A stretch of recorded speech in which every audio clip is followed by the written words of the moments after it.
transmissão de calor.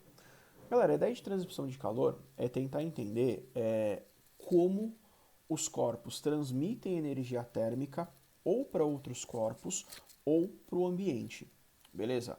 Por qual motivo? A gente tem que entender que quando a gente trabalha com calor, calor é uma medida de energia. E toda energia, galera, ela pode ser transferida. Por que ela pode ser transferida? Porque ela nunca é criada do nada, ela nunca termina do nada, tá? Então, toda energia, ela vai ser transformada, ok? E no calor, a gente pode tanto transformar essa energia em outras formas energéticas, tá? Como a gente pode transmitir esse calor para outros corpos ou para outros meios de transmissão. Essa é a parte mais importante. O que a gente vai ter que entender? Nós vamos ter que entender que os corpos, eles têm uma constituição física, então eles podem ser sólidos, tá?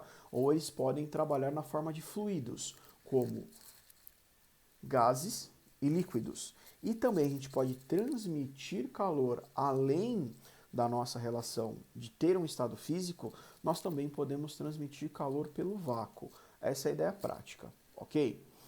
Então, o que vai ser a transmissão de calor? É o nome do processo dado a minha passagem de energia térmica de um corpo para outro ou de um meio para outro. São três as formas desse transporte de energia, ok? Primeira forma, nós iremos trabalhar com a ideia da condução térmica. Galera, o que vai ser a condução térmica? A condução térmica é o processo de transmissão de calor que ocorre de um local para o outro através das partículas do meio que os separam. Então, por exemplo, aí, ó, vocês podem ver no canto inferior esquerdo da tela que nós temos uma barra de metal, né? Eu tenho um meio físico aí que separa o ponto B do ponto A. Aqui no ponto B, galera, o que eu estou fazendo? Eu estou esquentando essa barra. Quando eu esquento essa barra, o calor vai ser transportado até o ponto A. Lembrando, o fluxo de calor sempre ocorre do meio onde eu tenho uma temperatura maior, onde eu tenho uma maior agitação molecular, para o meio onde tem uma temperatura menor. Então, nesse caso, galera, vai ter um fluxo de calor do ponto B até o ponto A. Tá? O que é importante na condução térmica?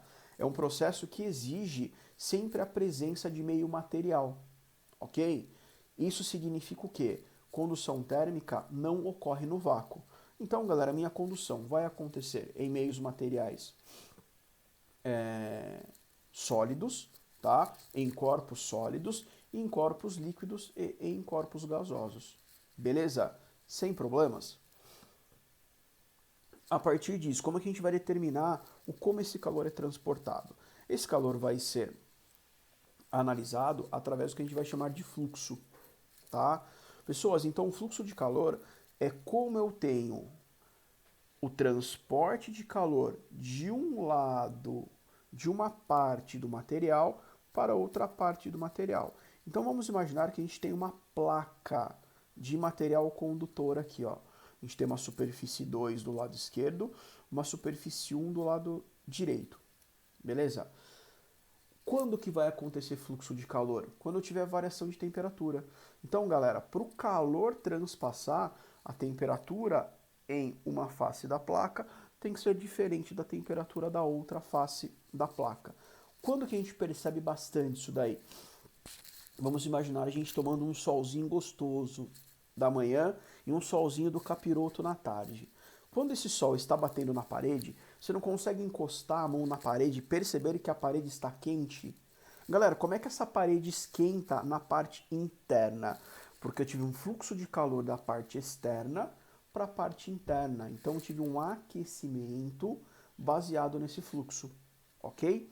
Então se a gente possui uma placa de material condutor, existe essa forma de trabalhar com essa relação de temperatura.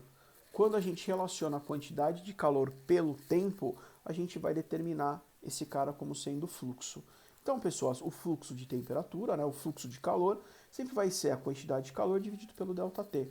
Como que eu vou calcular esse fluxo através do material? Por qual motivo? Se eu tiver a quantidade de calor e o tempo, beleza, determinei a minha potência, determinei meu fluxo, lindo, maravilhoso. Tá? E se eu não tiver essa quantidade de calor? E se o cara fornecer para mim o material a variação de temperatura e a espessura do material. Por qual motivo? É muito mais fácil eu transportar calor numa parede estreita do que numa parede larga, tá? Então, galera, esse meu fluxo sempre vai ser o Czão, que é o coeficiente de condutibilidade térmica. Quanto melhor a condução térmica, melhor o coeficiente, né? Maior o coeficiente. O S vai ser a área da placa ou do material que eu estou estudando, ok? ΔT é a variação de temperatura e o Lzinho é a espessura da placa. Então, qual que é a ideia? Quanto mais condutor o material é, melhor o fluxo de calor, tá? Quanto mais estreito o material for, melhor o meu fluxo de calor. Sossegado isso daí, pessoas? Então, dessa forma eu calculo quanto eu tenho de transporte de calor, tá? O meu fluxo calorífico de acordo com o material que eu tenho. Beleza? Sem problemas? Pessoas, o que vai ser a minha convecção térmica, que é o nosso outro processo de transporte de calor? É um processo de transmissão que ocorre em fluidos. Galera, quem que são os nossos fluidos? Líquidos e gases, tá? Ele vai ocorrer devido ao quê? Devido à diferença das massas específicas. O que vai ser a minha massa específica? Vai ser a densidade do material que está mudando. Por que a densidade do material muda? Porque eu tenho uma variação de temperatura, ok? Quando acontece essa mudança de densidade, ocorre o movimento do fluido. Por exemplo, galera, vocês estão vendo aí embaixo na ilustração funcionamento de ar-condicionado. O ar-condicionado, por que geralmente ele vai ficar em cima?